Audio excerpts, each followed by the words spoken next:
Yes, highlight of survey. Any student would like to tell me highlight of survey, economic survey?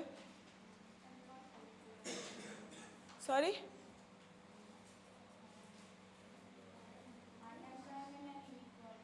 What? Rising, declining? Huh? Unemployment is? India, declining. And inequality?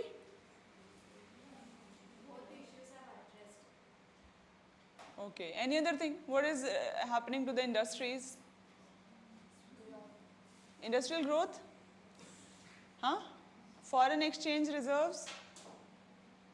What about that? Increasing or decreasing? You know how, what kind of question comes from a survey and budget? Some factual and some based on trends, right? That foreign exchange reserve is rising or declining. Or fiscal deficit. What is the fiscal deficit? And economic growth, India's economic growth, is it better than the world or lower than the world? Better than the world? Global level growth, India's growth, which is better? So these are the things that you will see in the survey, okay? India's growth is what? Rising or declining than the global level? Rising, right? And rising by how many times? Triple or second, 2 times? India's economic growth is rising, but how many times? Triple. So what is the global growth? What is India's growth? Huh? What happened? Okay. So welcome to the class, current affairs class. We have given you a gist of survey and budget, right? Budget was posted today morning itself. So you can read that also, and videos will also be provided, okay? Monday or Tuesday, we'll upload the video also, survey and budget, to the Alchemy YouTube channel, okay? You can go and see those videos, okay? So, topics that were in news. How many of you are reading the newspaper regularly? Raise your hand. Regularly reading the newspaper. I don't see Krishna now. Where are you these days? College. College. Okay. Good. Yes. How many of you are reading? Daily basis newspaper? Okay. So this was in news, right? Lingayats. Why is it important? Send a message also to join every student. Okay. So topic 1, right? Lingayats. So context is what? These people are demanding what? Inclusion in category 2 of the OBCs, right? For over 3 years, and it is a subcaste of Karnataka's dominant Lingayat community. What is the history of Lingayats? Veer Shaivas, they are also called Lingayats. Lingayats are also called Veer Shaivas. What is the history? History student? Lingayats history? Origin? Followers of? So this is a subcaste. Remember this thing. This is a subcaste of what? Lingayat community. Only this information is needed if you are talking about the Pancha Masali Lingayats. Okay? Okay. Now Lingayats. They are classified as Hindu subcaste Veer Shaiva Lingayats. Okay. Sometimes this term is used. Sometimes this term is used. Okay. Are followers of Basavana. Socio-religious reform movements. Right?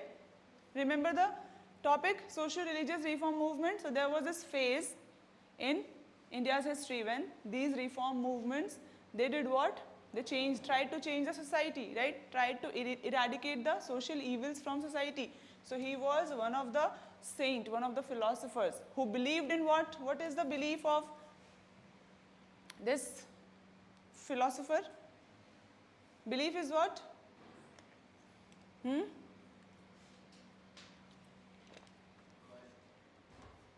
Equality, non-discrimination. Social reformer means what?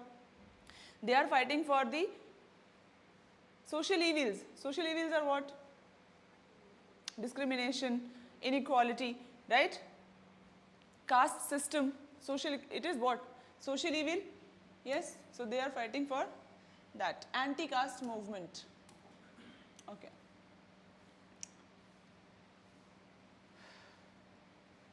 So Basavana is a 12th century philosopher saint. Now anti-caste movement. He started a radical anti-caste movement, right? Equality. If we are talking about equality, caste system cannot be there, right? Which rejected the ritualistic Hindu practices. So they do not believe in caste system, okay? More personal affective relationship with God. So religious reform movement or bhakti movement, right? They focused on what? Personal relationship with God. Bhakti movement was related to what? Personal relationship of individual with God. We do not need any moderator between God and us. Okay, this was the concept of bhakti movement. Everyone had a different kind of bhakti, form of worship, right? Someone was doing what? Afnida, tell me. Bhakti movement reformers, what was their practices? What were their practices? How they were differing from each other? Form of worship was different, right? Some were singing their song, singing the song for their God. Some were doing what? Writing poems, right? Someone was doing what? Worshipping, right? Meditation was also a form, yes? Okay? Adarsh, you can come and sit at the front desk. Why you guys are sitting at the corner, yaar? Huh? Brightness. Screen is not clear. Okay. Separate religion for Lingayats. So they distanced, these Lingayats, they distanced from the Hindu Veer Shaivas because Hindu Veer Shaivas, they believed in what? Vedas and supported the caste system. So these Lingayats, they made a separate religion. So there are dissection in these Lingayat faith also. Okay. Now religious centers. Religious centers. Pithas. We Shaivas are the followers of 5 pithas called Panch Pitha. So one question that can come is what? Panch Pitha is related to which faith? Right? Panch Pithas associated with which? Right? Options will be given. So remember this point. And pithas are what? They are set up similarly to the 4 pithas established by Adi Shankaracharya, which are very, very important for Hindu faith people, right, who believe in Hinduism, Sanatan Dharma, right? So, similar to this, these 5 pithas are very important. Community composition, they are a community that is an amalgamation of many subcastes, just like the Hindu caste system, okay? And then largest subcaste is what? Panchmashali, okay? This is the largest subcaste in the Lingayat, the agriculturalist. So, what is the profession? Agriculturalist they are, okay? And the largest, 70% of the Lingayat population. Population of Panchmashali is what? 14% of Karnataka population. Very, very important. So these are the data and figures. Bunny grasslands was in news. Why? Why? Because cheetahs. First important thing is cheetah. Second important thing is Kuno National Park. Third important thing is what? Reserve forest. Okay. So conservative, establish a cheetah conservation breeding center. So they are doing what? Cheetah breeding center they are establishing. Why? Krishna, why? First of all, we have to boost what? Cheetah population, right? Breeding center is directly linked to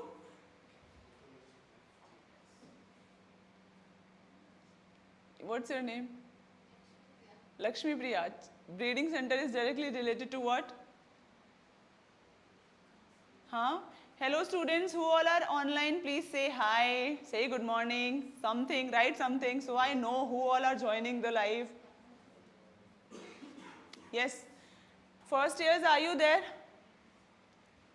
Breeding centers are directly related to population, right? Population. We are doing what? Boosting population, then only we will boost what? Tourism, right? And tourism is the what? Complementary thing, right? Okay. So conservation breeding center in Kutch district, and Bunny grassland is in news, which is very, very important. Okay.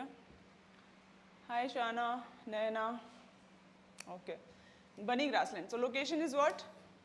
Great Run of Kutch. Remember this point? Very, very important. 2-3 statements related to Bunny grassland can come. Yes? Right? Consider the following statement related to Bunny grassland. So location, flora, fauna, anything can be asked. But it should be relevant. Okay? Accounting for 45% of pastures in Gujarat, okay, and then it is considered to be the largest grassland in Asia. That is why it is very, very important. Hello Amit, hello Dhanusha. Okay, so 45% of the pastures in Gujarat. Formation is what? It was formed from sediment deposition. By which rivers? Huh? Be loud. Indus and other rivers. 2 ecosystem it has, wetland and the grassland. Okay? Are you not able to see it clearly? Is everything okay? Seeing it clearly, huh? Tell me. Sorry? Yeah, okay. Vegetation, okay. Vegetation is what? Sparse and highly dependent on rainfall. Okay, Bunny grassland dominated by forbs and graminoids, many of which are halophiles. Grasslands are traditionally managed by a system of rotational grazing. So this is a feature of vegetation. And then flora and then fauna is given. Fauna is very, very important. Nilgai, chinkara, blackbug is there, golden jackal is there. They can be asked because many times we have seen that animals are asked, right? These animals are found in the, what kind of animals are found in national park, wildlife sanctuary, or bunny grassland can also come. It is also known as bunny breed of buffaloes. So very, very important because it is called by this bunny breed of buffaloes. Now, reserve forest status. It has a reserve forest status. Means what? What is a reserve forest? What is a reserve forest? Hello everyone. Very good students you are. Hello Shanish. Hello. Yes, reserve forest. Shanish, what is a reserve forest? Tell me, everyone. Reserve forest means what?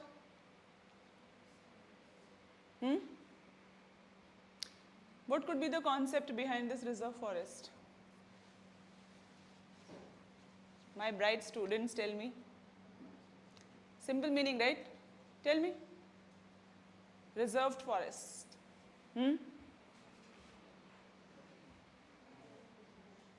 Yes? Krishna? And public is allowed? No? No activity? No public? So it is a highly restricted area. You need permission. Okay? It is a highly restricted area. Right? You need permission. 1955, the court notified the grassland as reserve forest. NGT ordered the demarcation of boundaries and restricted non-forest activities. Okay? So it is clearly given. Significance. WII has identified these grassland as one of the last remaining habitat of the cheetahs in India. Why this grassland is important? Because it provides the exact habitat, the home that cheetahs need, right? It provides the exact home the cheetahs need, okay? So this is why it is the last. Remember this point, okay? This statement can come, right? They can reform the statement, they can modify the statement, and in any words they can ask, right? So you have to be aware of these things. NPS Vatsalya scheme, government policies, right? Finance Minister recently released the announcement of a new pension scheme under National Pension Scheme, which is Vatsalya. Okay? Vatsalya. What is this? So it is under National Pension Scheme, very, very important. Second thing is designed to help parents and guardians plan for their children's future needs, financial needs, needs like financing, education, right? Education is very important and it is costly also, right? So financing their educational needs. Now account opening, there are features, accumulation period is also there, transfer to standard national pension scheme. So account opening, parent or guardian can open an account for minor children and then they will be making the contribution. So they will open the account for their children and they will be making the contribution. After 18 years of age, what will happen? The nature of the account will change, okay? Nature of the account, because he will be or she will be becoming an adult, right? Now accumulation period is what? They can accumulate the fund which will be until the child turns 18. So funds will be accumulated till that period of time. So 18 year, remember this point, this can be asked. Age, schemes and ages, you have to remember. What is the target area? Target age, okay? Transfer to standard. Once the child reaches adulthood, the accumulated account amount will be transferred to standard NPS account. This is a very important feature. It will be transferred to National Pension Scheme account, standard, okay? The basic. But first it will be Vatsalya scheme. So basic concept should be very clear, okay? If you are clear with the concept, then you can handle any question. If any question comes on this topic, you can handle it, right? If you know the features. Conversion option is also there. Seamlessly converted into a non-NPS plan when child becomes an adult. So non-NPS means what? First, the option is that it will be transferred to a NPS account. Second option is also available that you can make it non-NPS account also, not related to National Pension Scheme. Okay, non-NPS account also it can be made. Okay, so these are very two important options that are given to the account holders. Okay, National Pension Scheme. What is National Pension Scheme? Because it is a scheme. Vatsalya scheme is under National Pension Scheme. Okay, so what is the scheme? Voluntary. Remember this point. Voluntary is very, very important. It is a voluntary retirement benefit scheme. Okay, voluntary retirement benefit scheme. Okay. Introduced by Government of India, post-retirement. See, what will happen after retirement? So there should be a source of income to facilitate that thing. Okay, post-retirement needs. This is the scheme. National Pension Scheme is made for that. Next is eligibility, citizen of India, resident, non-resident or an overseas citizen of India. They can open the NPS account. So your homework is what? Everyone? What will you do? You will find the meaning of resident, non-resident, overseas citizen of India and citizen of India. What are the conditions? On what basis they have been divided in this category? Okay, find this definition. Very, very important. Anytime, any question can come. Yes or no? You do not know about UPSC. It is very unpredictable. So, overseas citizen of India can be asked resident. Who is a resident? Oh, why that person is called a resident? Why is called a citizen? There should be a difference, right? So, like that, non-resident also find the definition. Contribution and growth. Helps individual build a retirement corpus by making regular contribution throughout their careers. Now, body is what? Pension Fund Regulatory and Development Authority is the governing body. Skill loan scheme. Skill loan scheme. Hello Ritu. Skill loan. What is the target in this loan scheme? Target?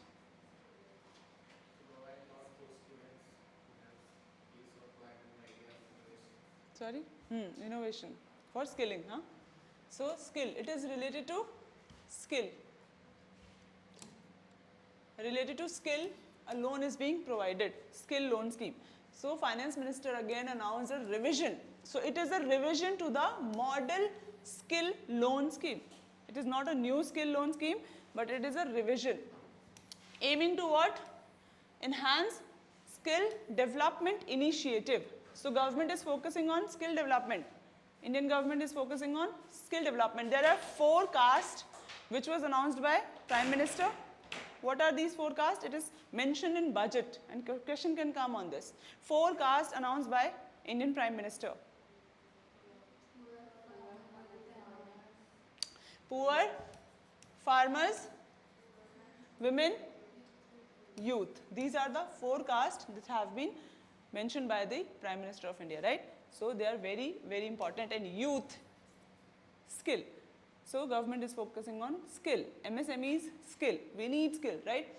So now this scheme, financial assistance. What is the motto? To provide the financial assistance to students who are pursuing technical courses.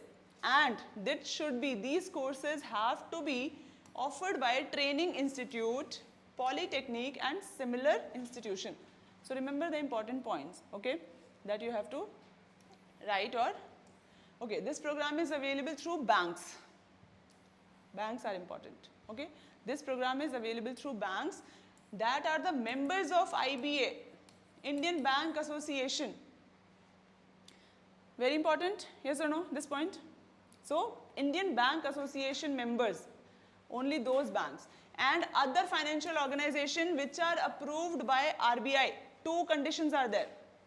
Approved, it should be approved by RBI, financial institution, or second thing, IBA member it has to be. The banks who are dealing with this scheme, loan scheme, okay. What is IBA? Indian Bank Association, what is the purpose of IBA? IBA is what?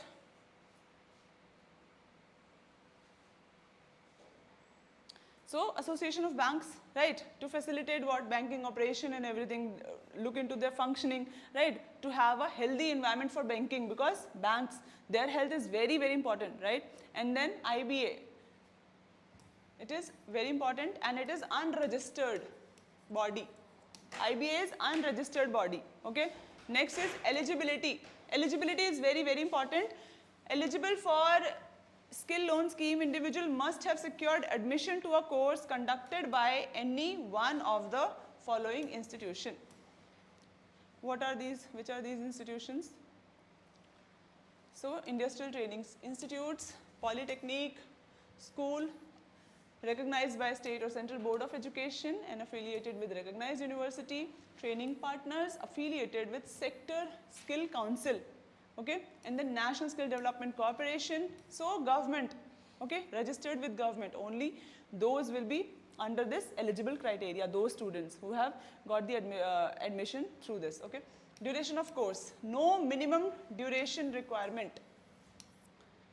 No minimum duration requirement is there. Next is quantum of finance. It has been increased to 7.5 lakh and risk of bank. Okay, risk of bank. So, covered through credit guarantee fund scheme for skill development. Banks who are financing this scheme, right? So, it will be covered through credit guarantee fund scheme for skill development. Very, very important. Go and have a look at this scheme, okay, fund scheme.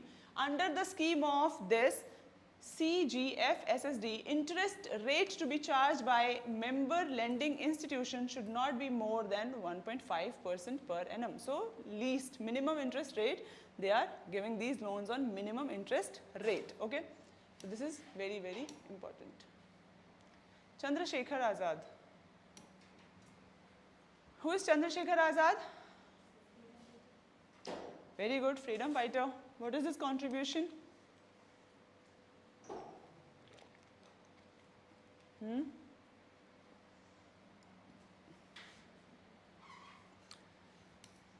What is his contribution?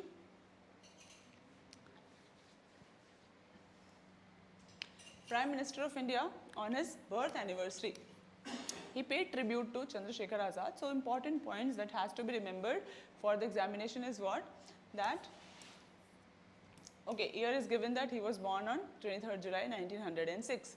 15, at the age of 15, joined the non-cooperation movement. So very, very important that he was a part of NCM, okay, freedom fighters, leaders.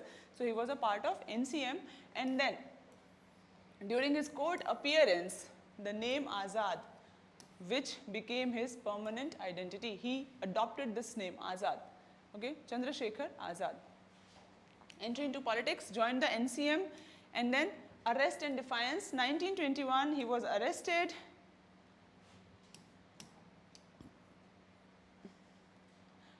Okay, bodies or organization or groups associated with him is what? Hindustan Republic Association. He was involved in Kakori conspiracy also. So one kind of question that can come is what? Shekhar Azad is associated with which of these events, right? Kakori conspiracy, reorganization into HSRA, Hindustan Socialist Republic Association, to which Bhagat Singh was also there, right? Yes? Maya, where is Arya? Arya, where is Maya? Okay, so these are his contribution. Now death. Death was, he shot himself, right? Which park? Alfred Park, which is now called as Azad Park in Allahabad. Okay, these are the important information. Legacy, fearless patriotism and dedication to the cause of Indian independence. And then commitment to revolutionary ideals and sacrifices. These were radical people, right? They wanted India to get independence from Britishers in a very fast way, right? They did not believe in what? Protest. Yeah, right? Protest. Persuasion, yes. Climate finance taxonomy. Climate finance, very, very important. Yes, tell me, what is the growth of India in climate financing or towards this climate change thing? Growth of India, how India is contributing towards climate change? Anyone? How India is contributing towards climate change? It is given in economic survey. Please read, go through it very carefully. Okay, these questions will be asked that what is the role of India in climate change? The facts that have been given in economic survey, the budget, they will be asked. If you have any doubt how to cover the survey or budget, we can have a session on that also, or you can come and ask individually also, okay? But that is very, very important. Tell me the role of India in climate financing, climate change. Krishna?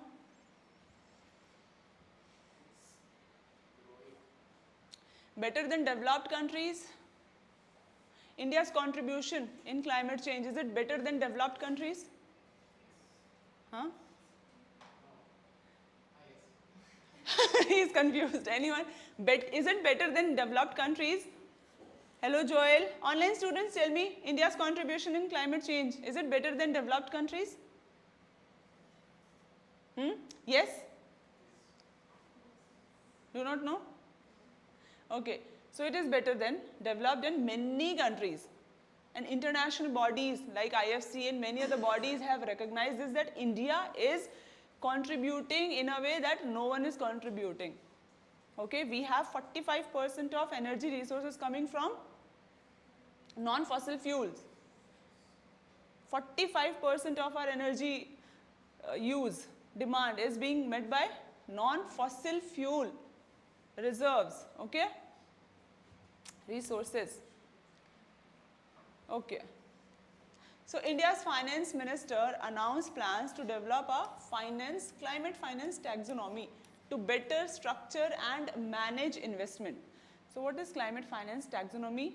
It is related to investment in climate related project.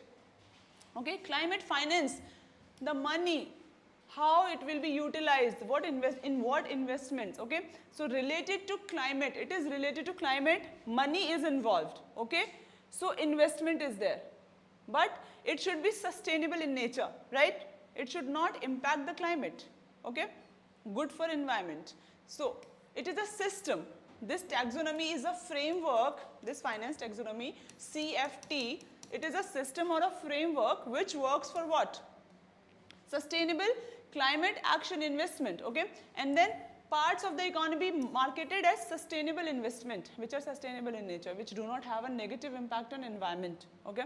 And then purpose is what? Guide investors and banks. Clear? Guiding investors to do what? Impactful investment to tackle climate change. Remember the purpose, very, very important. And then standard setting. They are frequently used to set standard for classifying climate related instrument like green bonds. So green credit. Did you check that thing? Carbon credit and green credit. These two are the instrument. Incentive given by government. Green credit and carbon credit. So green bonds are also there. So green means not impacting the environment, right? Good for environment. Additional use cases, they also serve other purposes like climate risk management, net zero transition and climate disclosure. These are the uses of finance taxonomy. What is the significance? So when we are guiding the investor in banks, so what we are doing? We are actually fighting the climate change and transitioning to net zero. It is also one of the target, right? India's target and many of the countries target net zero, achieving this net zero. So they help in aligning with what? Economic activities, because these activities do what? They have a, these activities, economic activities have a footprint. They have a footprint, right? Footprint on climate, right? So there is carbon involved in these activities, yes or no, right?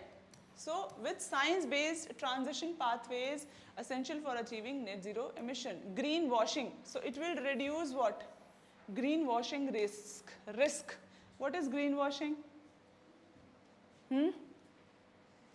Whitewashing, you know what is whitewashing? What is whitewashing?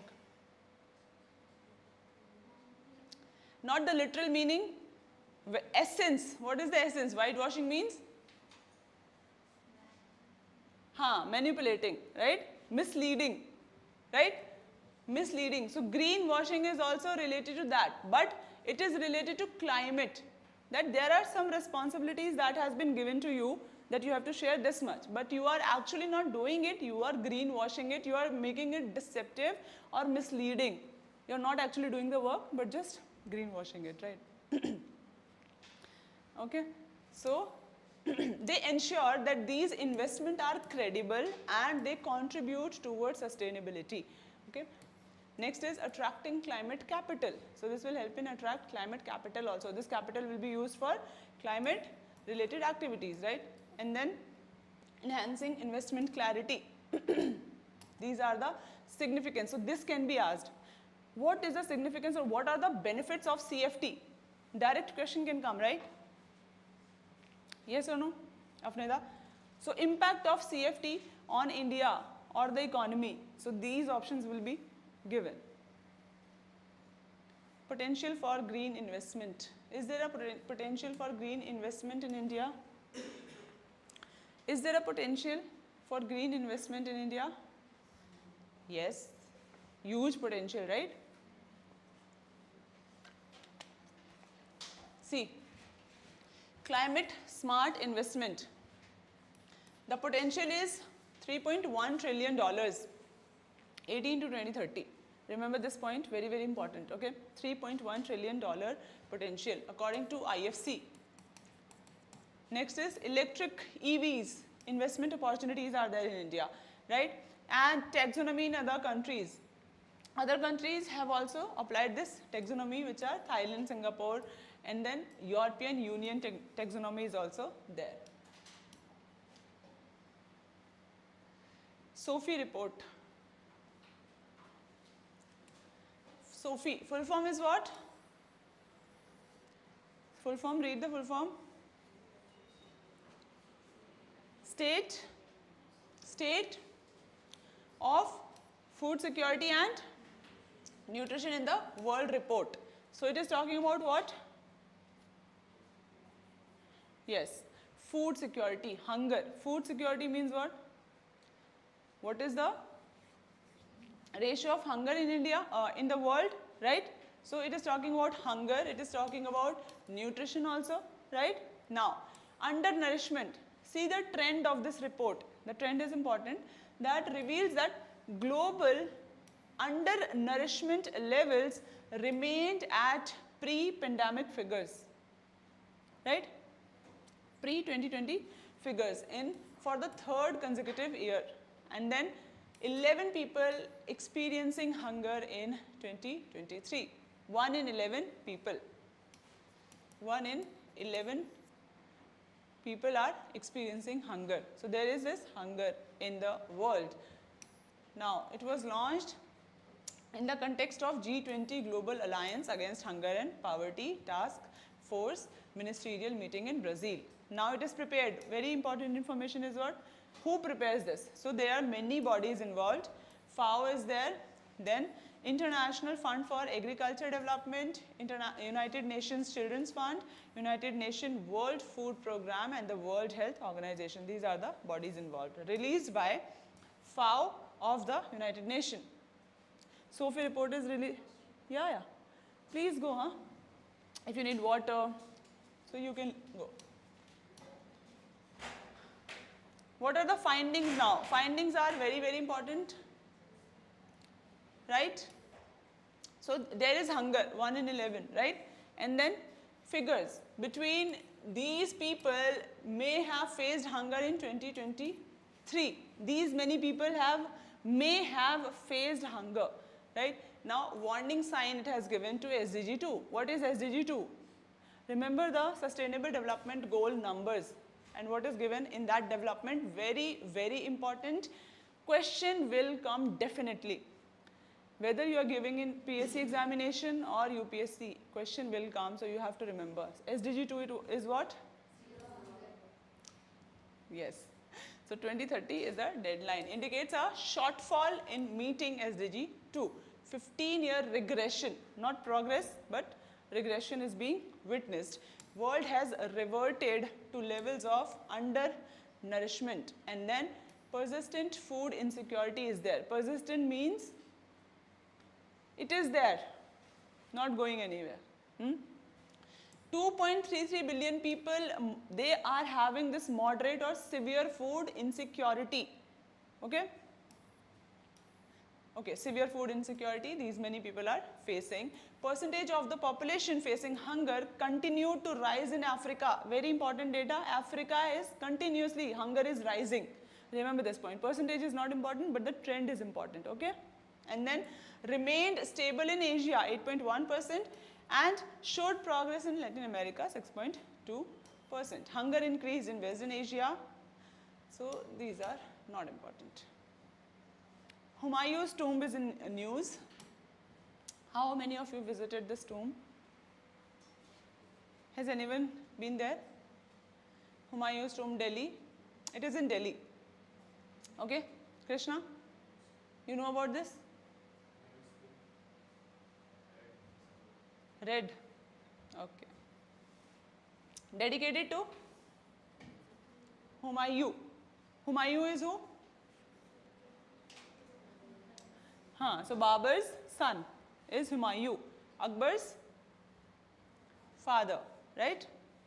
Very short term, 5 year of term, right? And then long awaited, this is what UNESCO World Heritage Site. It is a very beautiful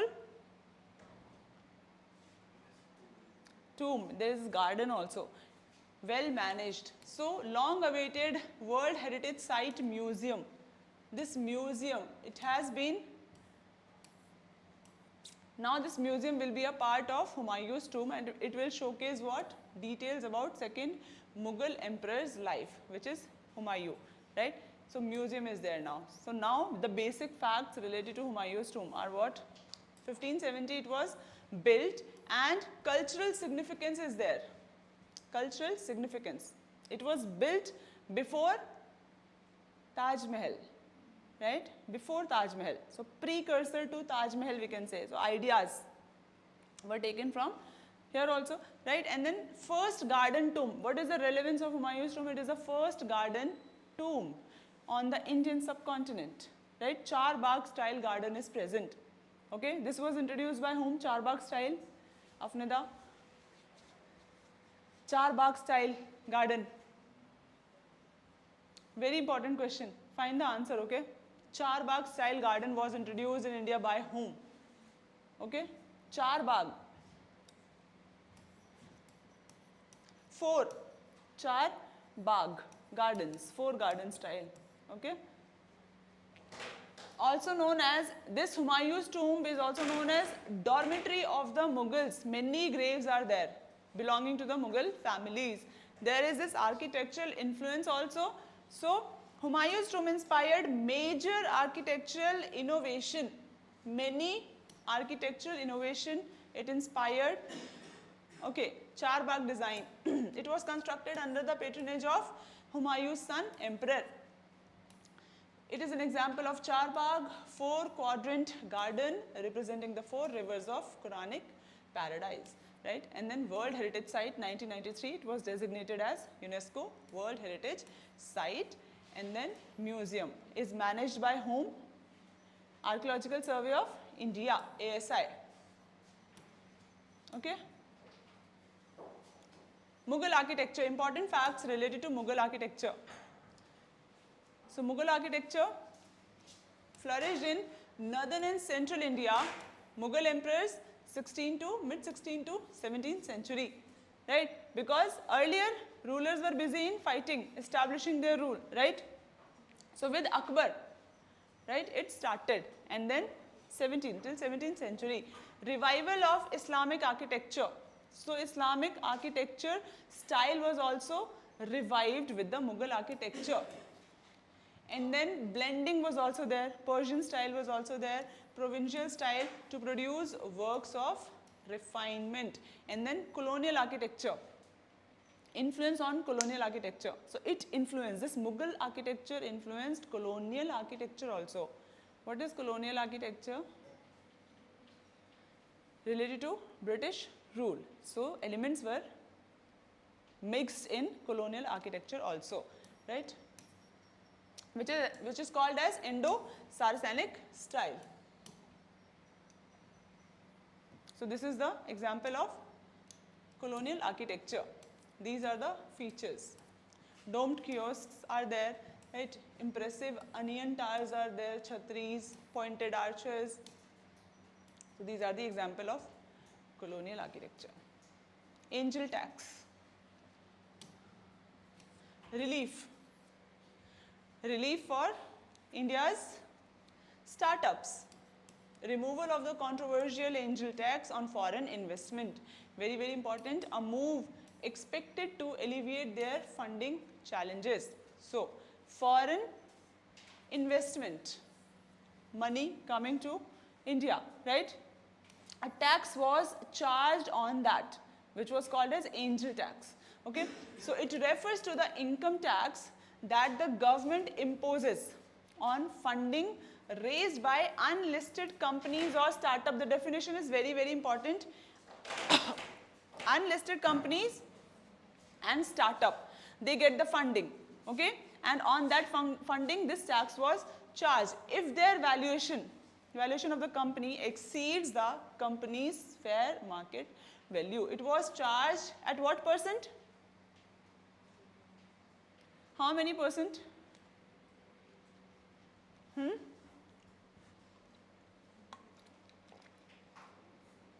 How much percentage was charged?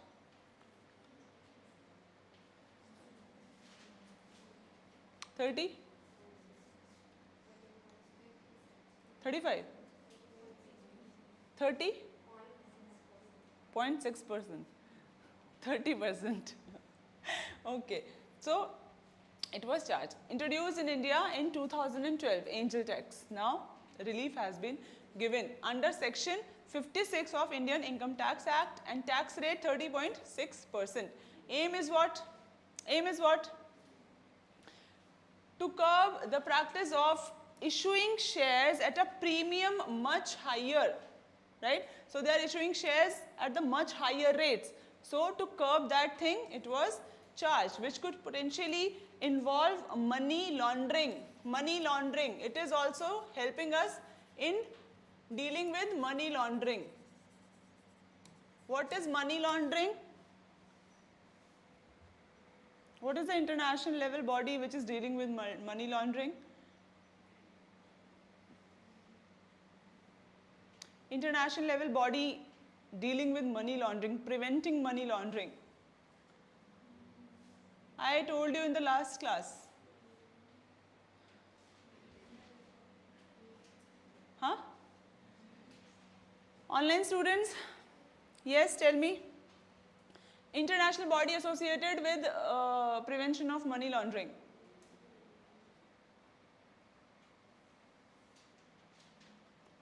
Anyone? What is money laundering, by the way? Find the answer, huh? Write the definition. What is money laundering? And international body is what? Financial Action? FATF. Financial Action Task Force. FATF. Money laundering and one more task it does. What? Two things. FATF, money laundering and find this answer. FATF is very, very important. Every year it is in news. Okay? Because some countries are put in the blacklist, some are removed from blacklist, some are put in the grey list. Okay? Applicability. It was applicable to startups and unlisted company. Remember, this point is very, very important. Startup and unlisted companies. Okay? What is a startup? Is there a definition, proper definition or a condition given for startup? What all companies are called startup?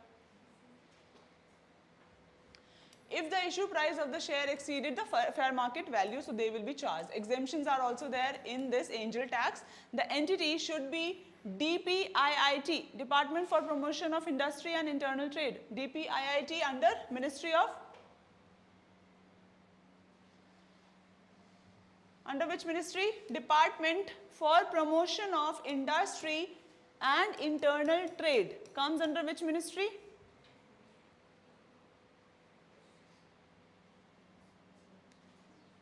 It is related to industry, internal trade. Which ministry?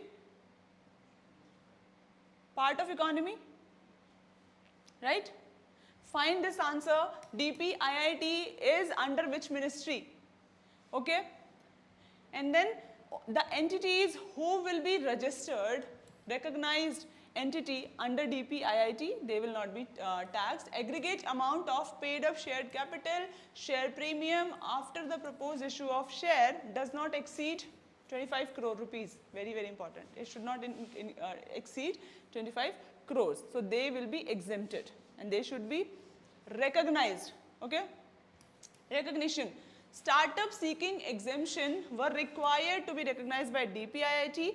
And criteria for recognition. What are the criteria? Very, very important. Angel tax is in news.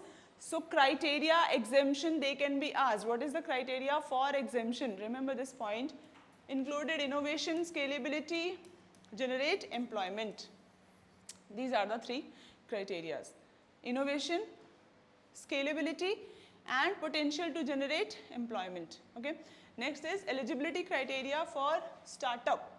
Turnover should be less than 100 crore in any of the previous financial year. An entity shall be considered as a startup up to 10 years of its incorporation. Okay, up to 10 years. So if a company has started functioning in 2004, 2014, till 2014 it will be called as startup. Okay, up to 10 years of its incorporation.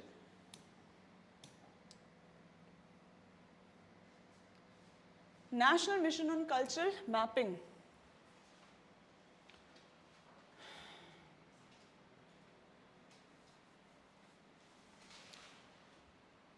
National Mission on Cultural Mapping. Cultural mapping related to what? Cultural mapping is related to, and culture is related to Suraj? Suraj or Surya? I will call you Sana. Both means the same, right? Tell me. Cultural mapping is related to? Array. Culture is related to what? What all things come under culture?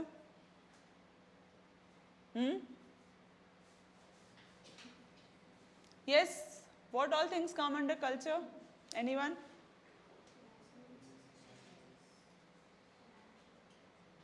Be loud. Mapping of values and beliefs, cultural mapping. I'm talking about cultural mapping. Okay. And okay, so under the National Mission on Cultural Mapping, government has initiated a project to document the heritage of 6,50,000 villages. This number is important, okay? And cultural heritage, it will map the cultural heritage, document, write everything, record it, okay? Now, Ministry of Culture is associated, related to culture, 2017, to build a comprehensive database. So, cultural mapping, cultural heritage, database, okay? Data. They are making a database of what? Artists, art forms, other resources from organization under the ministry. Objective is what? Create awareness about the strong connection between heritage and development, and to preserve the identity of rural communities, villages. Remember this point. This is specifically targeting villages, okay? So, rural communities, they will preserve the cultural heritage of rural communities. Includes the creation of national registers. This point can be asked in the cultural mapping program, that is there any national register of artists and art practices? So yes, okay. As well as the development of web portal, database, web portal will be there, register will be there, national register means accessible to all the organization who are involved in this program, yes or no? Anyone can go and update about their things, right? 6,50,000 villages, right? Mobile app. So these are the things to serve as national cultural workplace, okay?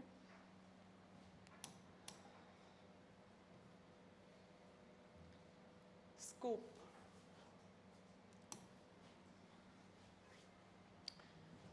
Data mapping, demography building, formalizing the processes, all cultural activities under one umbrella. These all things will be under one umbrella.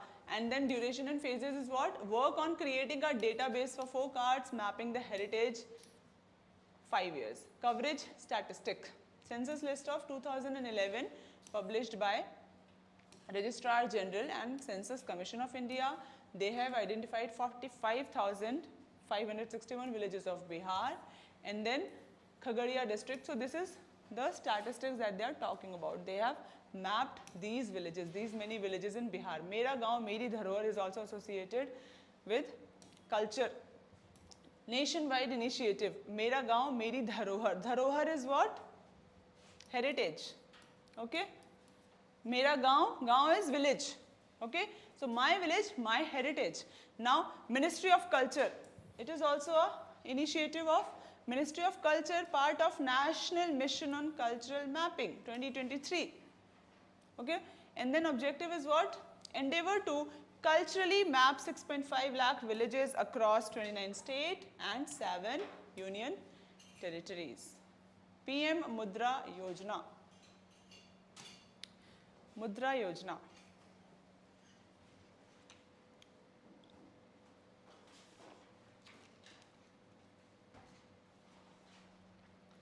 Finance Minister announced increase. So there is this increase in Mudra loan limit from 10 lakh to 20 lakh rupees. Okay. What is this Yojana? It offers unsecured loans of up to 10 lakh to small and micro enterprises. Okay. So these are the beneficiaries, small and micro enterprises that are non-corporate and non-farm in nature. Launched in 2015. And then objective is to what? Encourage young people, youth, right?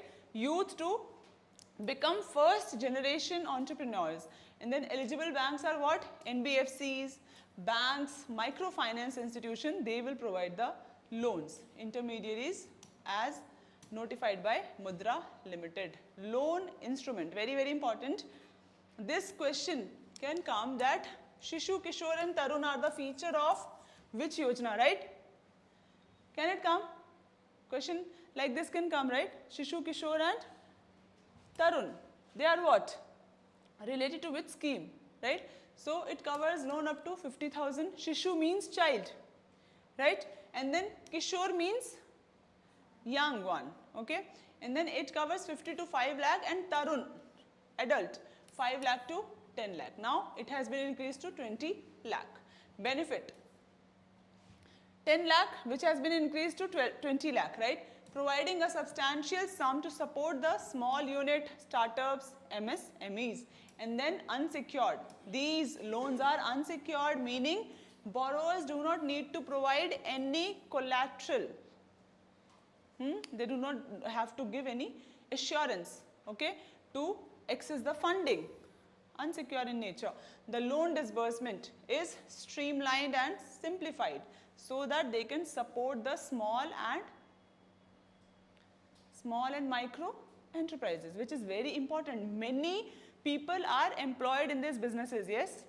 Yes or no? More than the services sector, the people are employed in MSMEs, yes? Small micro enterprises. Scheme supports startup, small entrepreneurs by having the government act as guarantor. So who is giving the guarantee? Government itself is giving the guarantee for these loans. Government is the guarantor. This is a very important feature of Mudra Yojana. Remember this point. And reducing the risk for banks, right? So there is no risk for bank, government will give the money, right? If they are not able to repay the amount. Borrowed funds can be utilized for various businesses. World Intellectual Property Organization, okay, WIPO, World Intellectual Property Organization. So what is happening? Intellectual property related to, this organization is related to intellectual property. Niti Aayog and WIPO, they have signed a joint letter of intent under Atal Mission, Atal Innovation Mission. So very, very important mission. You have to know about this mission and it is in news, right? So joint letter of intent has been signed to develop programs. Atal Innovation Mission is focused on what? Innovation, entrepreneurship, intellectual property for global south countries. So it is telling us this, right? Directly it is telling us because these are, now they have come together, these two bodies, to do what? To make an environment for these things, global south countries, right? So this is not only including India, joint letter of intent, global south countries. Remember this point is also important, okay? What is WIPO? It is a global forum for intellectual property services, information, cooperation, formed in 1967, self-funding agency of the United Nations. And then 15, one of the 15 specialized agency of United Nations, 193 members are there. India is also a member of WIPO, okay? Headquarters is in Switzerland, and then mission is what? Balanced and effective international intellectual property system, right? That enables innovation and creativity, which is very, very important, and protects also. Protects innovation, protects creativity, right? Report releases the Global Innovation Index, GII, annually. Very, very important information. WIPO is releasing this innovation index. 2023, India secured 40th position of 132 economies, Global Innovation Index. And then 2022, India experienced 6th straight year of growth in patent filing, posting the highest growth of 31.6%. So patent filing is increasing in India, okay? Substantial increase in resident filings were the main driver in 2022. Kalaripayattu. It is in news. Why?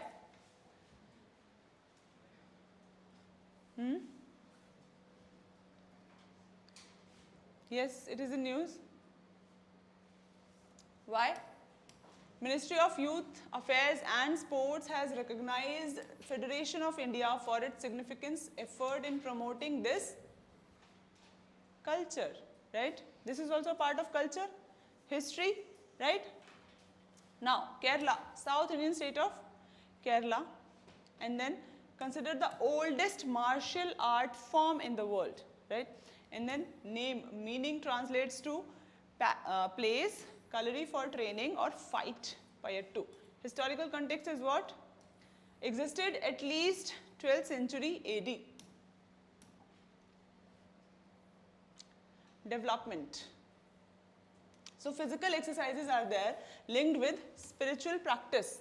Martial art form, right? It came in the previous year questions. We have seen that it has come in the UPSC examination, right? How many of you go through PYQs?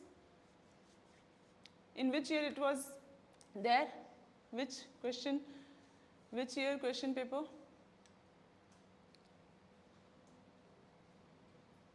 This question came in UPSC. Which year?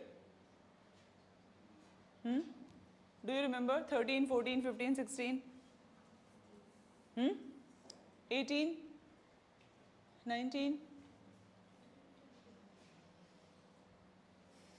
Okay. Golden Age. So Kerala's golden age was 9th and 10th century. And then styles are also there. Northern style, southern style, and central styles. Stages are also there, right? Body conditioning exercises, use of wooden weapon, use of sharp metallic weapon, and bare-handed defense and attack. Okay. Economic survey on MGNREGA. Economic survey on MGNREGA, presented by Finance Minister, highlighted that demand under Mahatma Gandhi National Rural Employment Guarantee Scheme reflects the institutional capacity and other factors rather than indicating rural distress. So this was highlighted. Key finding are what? Very, very important, that resources are, the funds are going to those states where we see there is less unemployment, right? Ratio. So ratio is mismatched, right? Tamil Nadu share of fund. See the ratio and the fund that is being diverted to these states. Okay, this was highlighted. So question can come from this part based on the trend. Okay, remember this point. Less than 1% of the country's poor population, but funds 15% of the NREGA fund released in financial year 24, right? So this was the case. Less than 1% are poor. If we look at all the figures, so Tamil Nadu has less than 1% poor, but funds are 15% that were diverted. Okay? Next is what? Kerala. 0.1% of the poor population utilized almost 4% of the fund. Okay? Next is Bihar and Uttar Pradesh. So Bihar and Uttar Pradesh together account for 45% of the poorest people, right? 20 and 25. But the funds were what? Received only 17, total 17%. So 6% went to Bihar, 11% went to Uttar Pradesh. So population is what? 20% poor people are there, but 6% are being given to Bihar, right? So this is the mismatch. And then correlation between poverty and fund usage. So what happens is 0.3% days generated suggested that fund usage are not proportional to poverty levels. Okay, so this is the report according to the economic survey. Ad hoc minimum wage fixation. So is ad hoc. The minimum wage that we fix is ad hoc in nature, suddenly made. Okay, and then not aligned with per capita income. Minimum wages, they are suddenly made, they are suddenly set and not aligned with the per capita income or poverty headcount ratio. States like Karnataka, Kerala, Tamil Nadu, they have high wage rates. People are getting more money, right, for the work, same work that people are doing in other states, but they are not getting the same amount of money. Affecting state-wise fund usage with the wage component fully covered by the central government. What is this scheme? MG, National Rural Employment Guarantee Scheme. It is a demand-driven scheme, right, and then seeks to provide 100 days of wage employment per year to every rural household. Very, very important things are there. See, per year, every rural household, adult members volunteer to do unskilled manual work. So, unskilled. These words can be replaced or changed, right? Skilled manual work. They can give this definition. Yes or no? So, in the scheme, 100 days of wage employment, wage is given, okay. Next is objective is what? Same, 100 days of wage employment is given, and then features a legal right to work. It provides a legal right to work. You can go and ask for work, right? And then time-bound guarantee of work and unemployment allowance. Decentralized planning is involved. These are the features. Decentralized planning means local, right? So, powers coming to the local bodies, right? Gram Sabha recommends work and demand-driven scheme. Top to bottom approach is applied. Upper Karnali Power Project. Okay, Upper Karnali Power Project.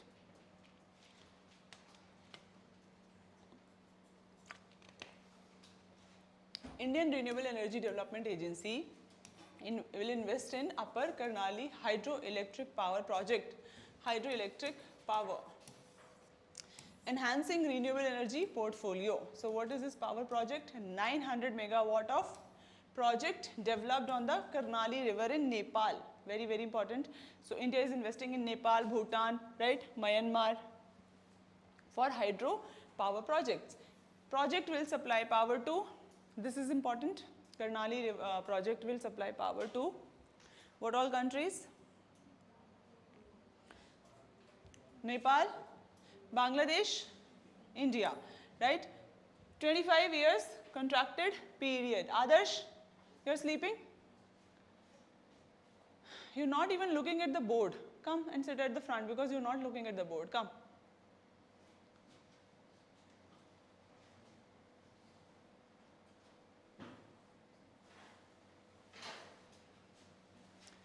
Project award and developer. So government of Nepal awarded the project to this company, okay, and then it is a subsidiary of GMR Group India. MOU has been signed. Development model. Build, own, operate, transfer. Build, own, operate, transfer basis. Nepal government received 27% free equity, and then environmental impact is what? Estimated to generate these million units of electricity, right? Karnali river, now this river is being used, right, for hydro power project. So we have to know about this river. It is a perennial transboundary international river. Can we say transboundary? Can we say international river? Originating in the Himalayan mountains on the Nepal side. So it originates, Karnali river originates in the, which country? Nepal, right? Tibet border across the holy Mount Kailash. Length is what? Longest and largest river in Nepal. Very, very important. And then more than 90% of basin lies in Nepal. And then why this project is in Nepal? Because more than 90% of the basin lies in Nepal, right? Course and confluence is what? Himalayas in Nepal joins the Sharda river at Brahma Ghat in India. Sharda river. It joins the Sharda river. Okay. Formation of Ghagra river, and together they form the Ghagra river, left bank tributary of Ganges. This question can come because rivers are the favorite topics of UPSC. So Ghagra river is what? Tributary of Ganges, right? Ganga.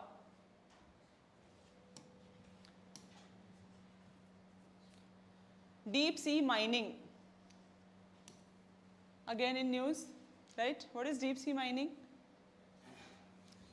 What is deep sea mining?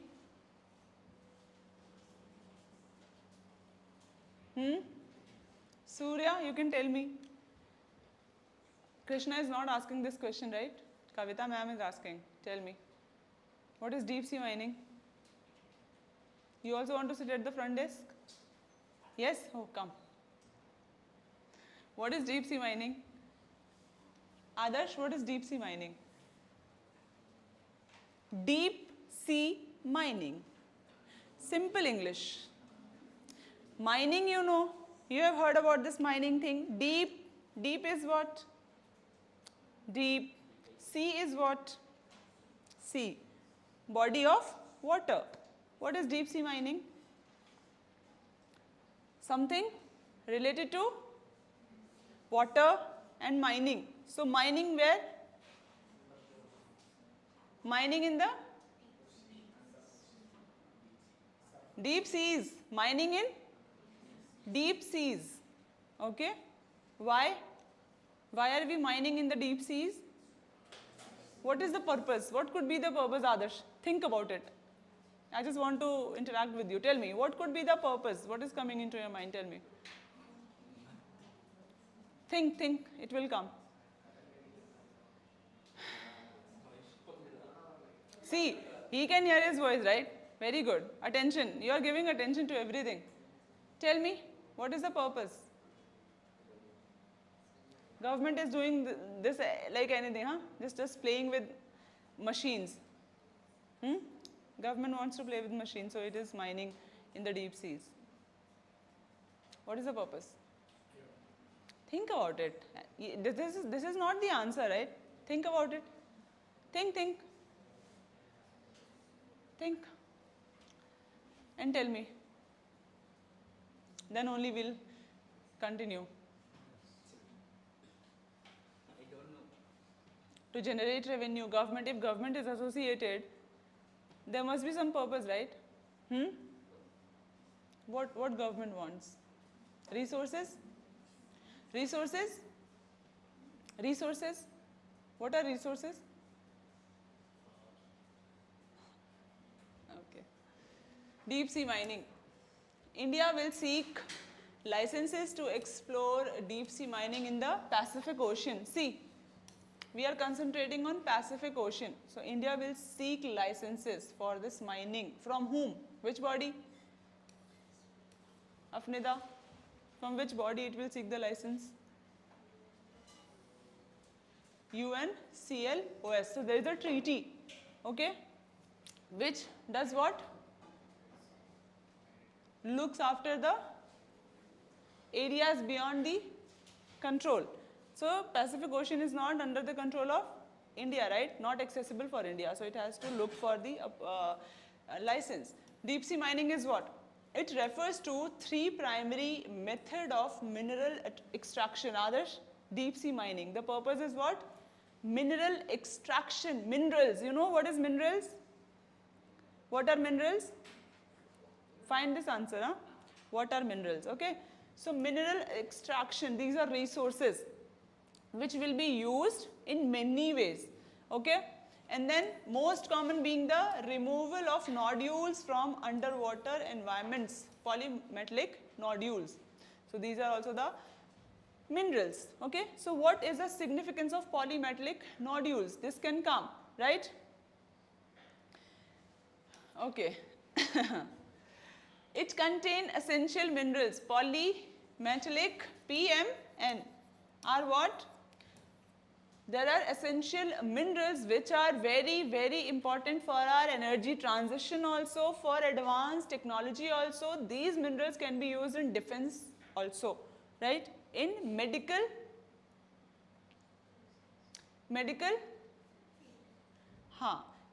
tools, right? Or there are many things that are associated with what? Medical instruments, right? Like the things that we use in heart. What is that called?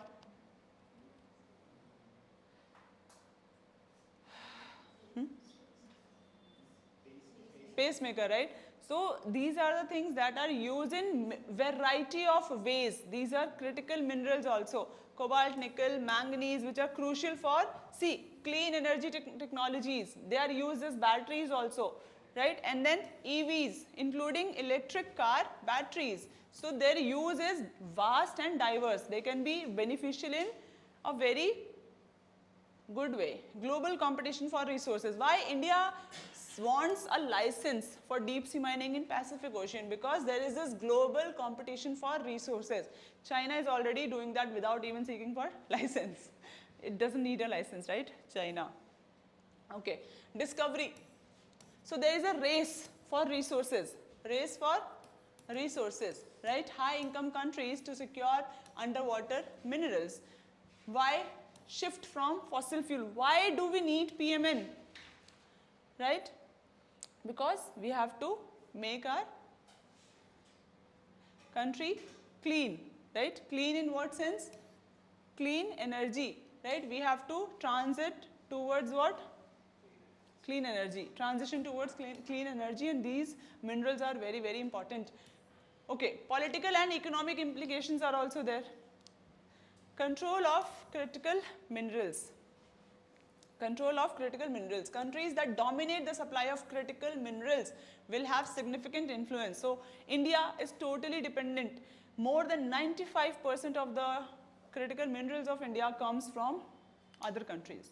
India does not have a resource, okay, for critical minerals. Even some minerals we import 100%, okay. So that makes those countries very, very important. Like China, we are dependent on China also for critical minerals, okay. And then current mineral supply dynamics. So it will impact the mineral supply dynamics also. What happens if these countries stop exporting their minerals? We can't do anything, right? That is why India wants to explore in the Pacific Ocean, so that it can have the reserve, right? Okay, security. Because future is what? Clean energy future is there. Transitioning. EVs, batteries, right? This is the future we need. Currently 70% of the world cobalt is mined in Congo, 95% lithium, Argentina, Chile and China. See, lithium, 95%. Opportunities for mineral poor states. Deep sea mining is the opportunity that these mineral poor states like India will be getting the access to resources, right? And they can become mineral rich states, right? Provide the poor states to gain supply chain independence. Green technology market. Clarion Clipperton zone. This is very, very important. This can be asked. Where is it? So Pacific Ocean, particularly in this CCZ, okay, cluster of deep sea minerals. So it is believed that there is a cluster of deep sea minerals in this zone. Yes. And then environmental concerns are also there. Mining is what? Mining is doing what? There is an environmental concern, right? Impact is there. Yes or no? Pacific Island states rely on sectors like fishing, tourism. So there are negative impacts of mining also. This will be impacting fishing, tourism, renewable energy are particularly concerned about the potential impact of deep sea mining and the ecosystem. Area around that ecosystem will be impacted. Yes or no? Okay. Environmental impact include migratory fish pattern, right? And then marine biodiversity. Okay, I'll show you the map. This is Clarion Clipperton zone, Pacific Ocean. Which country is this? This?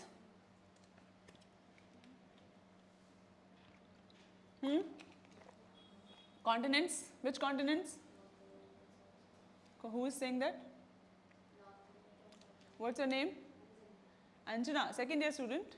Okay, very good. So these are the, India is also focusing on deep ocean mission in India also, right? So these are the, there is this mission called Deep Ocean Mission, right? Underwater robotics, underwater vehicles, they will be sent for this mining purpose, right? So you have to read about this mission also. DOM, Deep Ocean Mission. Okay. Next is International Covenant on Civil and Political Rights, ICCPR. ICCPR. What is this? India recently completed its 4th periodic review by the United Nations Human Rights Committee under this in Geneva. 4th periodic review. It is talking about what? Civil and political rights. Okay. So what is this? Key International Human Rights Treaty. ICCPR is what? A treaty. Okay. Human Rights Treaty. Remember this point? Range of protection for civil and political rights. Okay. Directly talking about civil and political rights. Adoption and enforcement. Adopted in 1976 by the UNGA, 1966, and came into force in 76. Part of the ICCPR with the Universal Declaration on Human Rights and the International Covenant on Economic, Social, Cultural Rights, they are considered as International Bill of Human Rights. So all these include, they are all are coming under International Bill of Human Rights. Okay? And Universal Declaration of Human Rights is celebrating its anniversary. Which year anniversary? Find this answer. It is very important. Okay? Universal Declaration of Human Rights, it's celebrating its anniversary. Which year anniversary? It was in news, and you have to find that because it can come. So this treaty obligates countries that have ratified the treaty to protect and preserve basic human rights. So there is this obligation. If you have signed and ratified, then what happens? You have to comply with the rules, right? If you have ratified, if you have ratified the treaty, you have to make rules. You have to protect and preserve the basic human rights that are being mentioned in the ICCPR. Basic human rights are what? See the basic human rights. The right to life, human dignity, law, freedom of speech, freedom, religious freedom, privacy, torture, ill treatment, and gender equality. Freedom from torture, ill treatment. These are the basic human rights that are needed. Government responsibilities. Covenant, this treaty compels government to take steps like administrative, judicial, legislative, and global ratification. 174 countries have ratified, means have done something, have made laws for protecting the civil and political rights. Signing is different, ratification is different. Ratification is making a law or making some rules related to the treaty if you are ratifying, right? India's participation, it became a party in 1979 and 3 reviews so far have been given. India's defense sector. India's defense sector, very, very important. So there is a rise in the production. India's defense sector is rising or declining? Rising. Rising in what sense? Capacity, capability, export also. India's export is also rising. Okay. So India achieved record arms export of 2.5 billion and then 23-24, marking its highest ever figure and securing a spot among top 25 arm exporter nations. See, India is the largest arm importer of the world, and now it has become largest arms exporter nation also. Top 25, among the top 25 exporter nation. These 2 facts are very, very important, okay? Thanks to defense production. Okay, the technology, right? Now India's defense sector. What is the status of India's defense sector? High production in financial year 23-24. This is the figure, 16 point, see this is important, 16.7% increase. Okay. Now, contribution breakdown, DPSUs and other PSUs contributed this much, while private sector 20.8%. So, private sector contribution is very huge, 20.8%, right? And then growth. What is the growth? Since 1920. 2019 and 2020, 60% growth has been witnessed. Export surge means increase in export is also there, reached 32.5% increase. Range of products exported. These are the basic trends, okay, that you have to keep in mind. Exported items are what? Range of products exported are around 100 domestic companies are exporting a product and equipment including Dornier, artillery guns, BrahMos, supersonic cruise missile, right, Pinaka, so these things. Major destination. Survey, economic survey. These are the reports related to economic survey, okay. So, did not specify the exact nations, but former Soviet Republic of Armenia has become a significant destination for the defense export. Now, Russia continues to be India's main weapon supplier, very, very important, 36% of its arms import. Weapon supplier, Russia, okay. Next is record domestic production.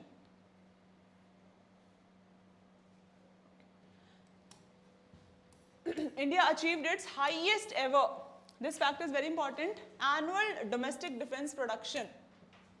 Strategic import reliance. India continues to be the world's largest arms importer, right? And then government initiative to boost defense export. What are the initiatives? Very, very important, right? Tell me the initiatives. Read the initiatives names. IDR, Act Reform, IDEX, DTIS schemes, FDI, Policy Enhancement, Defense Industrial Corridor, Tamil Nadu, Uttar Pradesh. Very, very important, this can be asked. The corridors related to defense. Defense industrial corridors, 2 states are there, so it is important to remember the names. Tamil Nadu and Uttar Pradesh, right? Okay.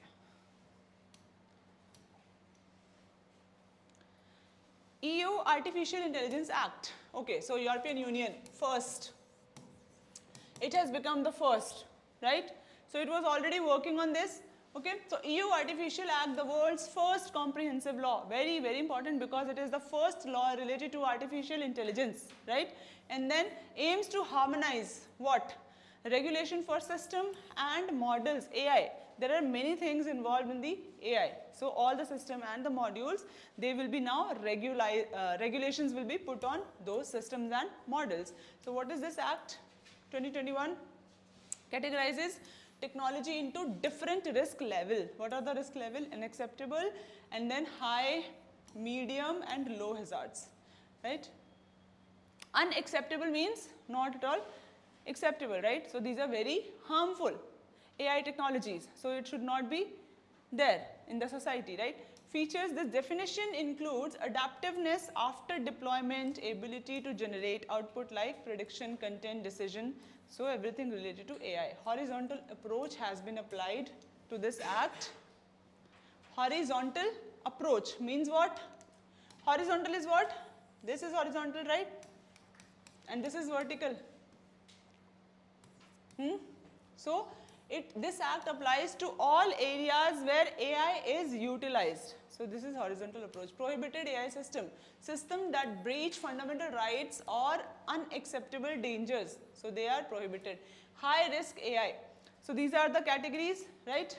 Remember the categories. These categories will be asked. They will not ask what will come under prohibited high risk AI. But the categories can be given and they can ask that these are the part of which act, right? Minimal risk AI.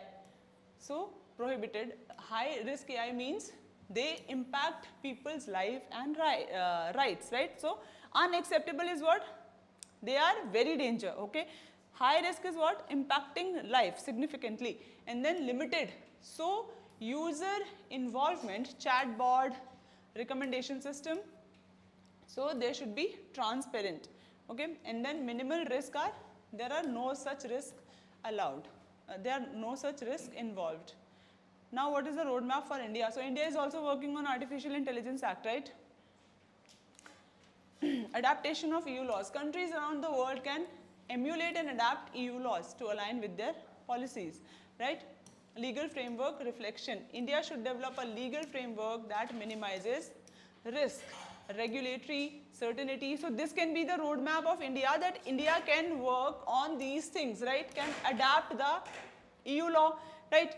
And then regulatory certainty can be provided, balancing innovation and protection, right? These are the roadmap for India on which India should work, complementing government initiative. So India should also take government initiative so that it can protect everything related to AI, lives of people, children, right? Youth, women. AI is impacting women or not? How? Your privacy, what about your privacy? Is it not impacting your privacy? Maybe. Maybe. You're not sure. Not good, Krishna. Unacceptable. India Maritime Center. This is in news. Maritime India Vision 2030. Very, very important. Objectives can be asked. What is the purpose? What is the vision related to the Maritime India Vision 2030? Okay. So it moves closer to reality. So the work already started. And then what is IMC? India Maritime Center. So maritime means what, Krishna?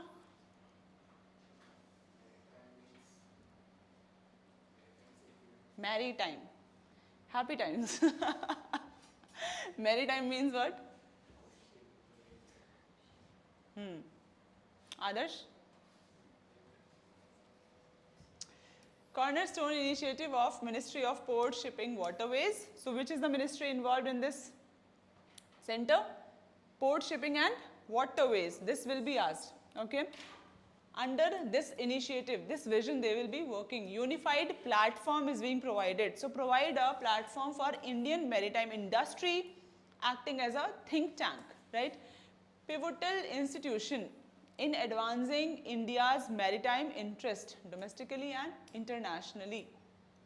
So interest, needs, it will take care of everything. Now objective, strengthening the participation in International Maritime Organization, Global Maritime Forum. So this center will work in strengthening India's participation at these world level bodies. Okay. And then robust domestic maritime sector. So working for domestic purpose also, international purpose also. This is international, this is domestic, right? Robust, a strong domestic maritime sector should be there, so that we can reach to the potential, and it will be contributing to economy also, right? Conducting flagship events. We have to make a brand. So India is working on global branding of India, yes or no? In every sector, our focus is what? Make India a global brand, right? Providing recommendation, analysis, and then platform for industry also, right? Creating a pool of fund is needed, right? So they will be creating funds. Location, Mumbai has been finalized as the center of IMC, okay? Location for IMC. World-class secretariat shall be built. It shall be built, not yet finalized. So world-class facility will be provided, including equipped conference and meeting rooms, okay, where there will be meetings conducted. Kirti program. Kirti program, what is the full form? The full form can be asked. Kirti program full form. What is the full form?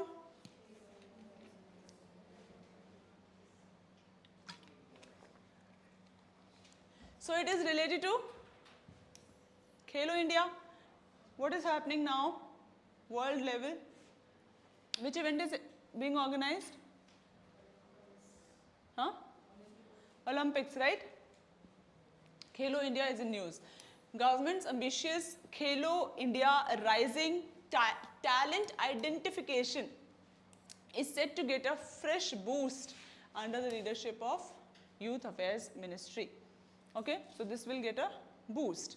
Now, it has been envisioned, Kirti program has been envisioned to develop an integrated talent identification architecture. We have to identify the talent and provide them facilities, everything that they need, so that we can do what? Make the maximum benefit of our youth, right? So these are the practices, modern ICT tools and global best practices will be provided. Objective is what? Whole process streamlining, grassroots talent identification on a single platform. Kirti program is related to identification, remember this point, okay?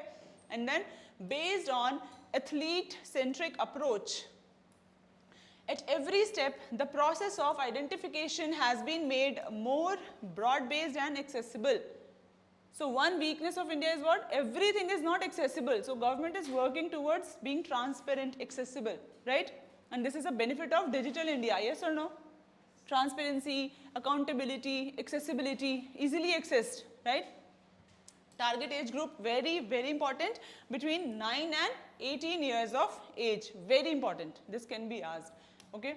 Every scheme, their age target is very important. Launch and initial assessment. 50 centers in India, 50,000 applicant in the first phase. Assessment goal is what? Conduct 20 lakh assessment throughout financial year 2024-25, and then we will identify the talent through notified talent assessment center. This is important. They will be identifying the talent. Okay, assessment centers. 50 centers are there. Okay, and then selection methodology. Athlete-centric program. This can be asked that Kirti program is an athlete-centric program or not, right? Features a transparent selection methodology based on information technology. Decentralized approach is there. Pocket-based talent identification approach support the twin objective of Khelo India scheme, excellence in sports and mass participation in sports. So this is very, very important. Twin objective, it is working towards achieving twin objective of excellence in sports and mass participation in sports. Okay, class is over, be happy, smile now. The class is over, everyone was sad. Huh? Okay, see you in the next week, and now there will be a test, NCERT test. Okay, you guys also can give. You want to give 6th class NCERT test? UPSC students are ever ready, right? 2nd and 3rd years, how many students are there? Raise your hand. 1, 2, 3, 4, 5, 6, 7, 8, 9, 10. Only 10 students are present. Okay, so we'll have the test now. Thank you so much. Bye-bye online students.